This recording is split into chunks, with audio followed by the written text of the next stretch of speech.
Good morning, everyone. Okay, so let's do work. So the Seven of Swords, there's a couple different ways I read this card.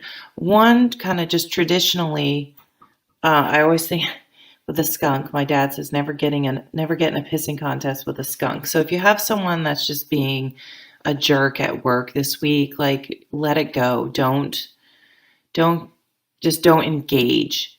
Just go about your business. And these people declare themselves. So you're not the only one noticing. Lots of times management doesn't say anything because they can't go around saying anything, but that doesn't mean they're not aware of what's going on, making note, and have a plan for dealing with it. So in a way, try to kind of to mind your own business. But I think while it may be hard because you may feel like you're just sort of stuck until a situation is dealt with.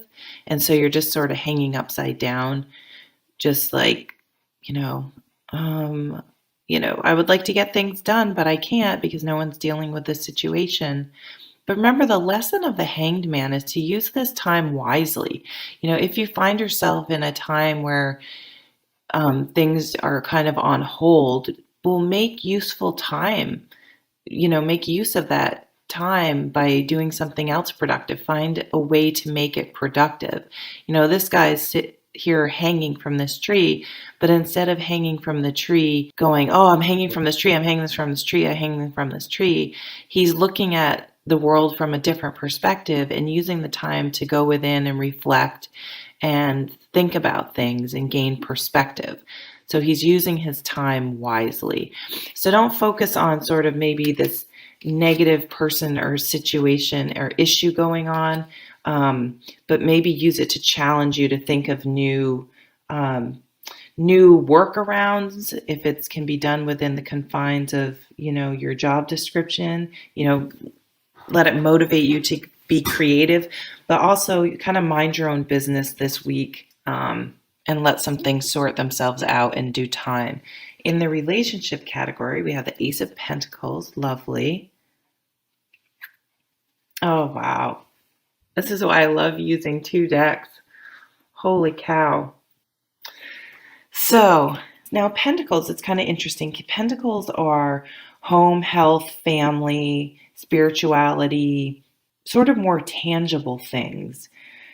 But in the relationship category, to me, it's a tangible offering. So I mean, it's being asked out on a date, someone telling you they love you for the first time. It's sort of someone asking you to move in with them. That's very much a possibility since this does focus around home.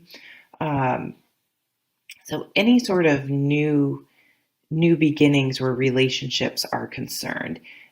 The power of both aces is extremely powerful and positive. So I do see new beginnings in relationships. If you're not in a relationship, you may see like tangible signs of meeting someone, being asked out, something like that. And if you are in a relationship, I would look for it to go to a new level. Wow. That's pretty powerful. Okay, I'm going to keep moving along. So the next is home. The Seven of Cups and the World. So the World points to the culmination of something. So it's an ending and a beginning. It's a celebration, yet a new beginning at the same time. So for example, say you've been training to do your first marathon and it's kind of been consuming you for the last 6 months or something.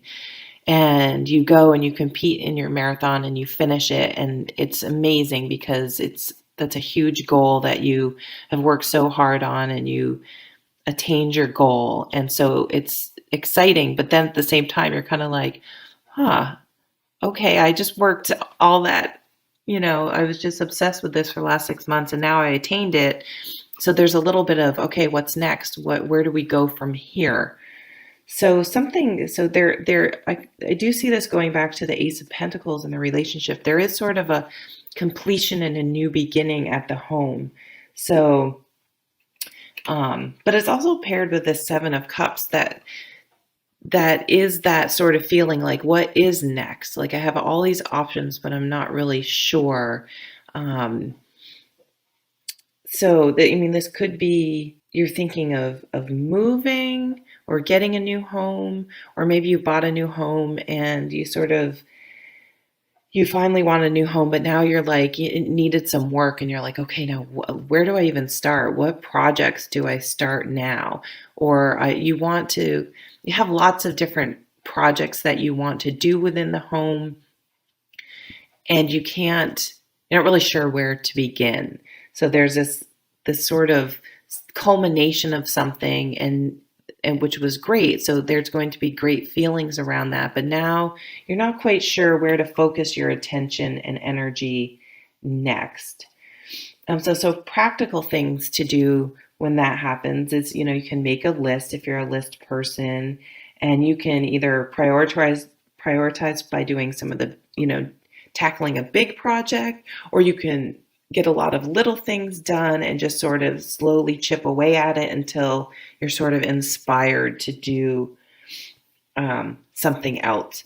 So I just want to remind you, underlying the reading was this Fool card, this new beginning, and this very passionate, motivated Queen of Wands, this very fiery, passionate woman. So that's in the setting of these two Ace of Pentacles that came up in the relationship. So definitely newness where relationships are concerned.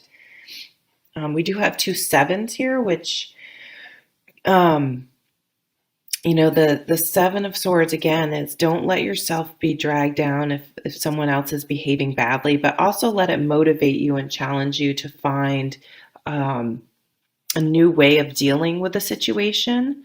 But make sure you're focusing on how you deal with it and not trying to change or deal with someone else's situation.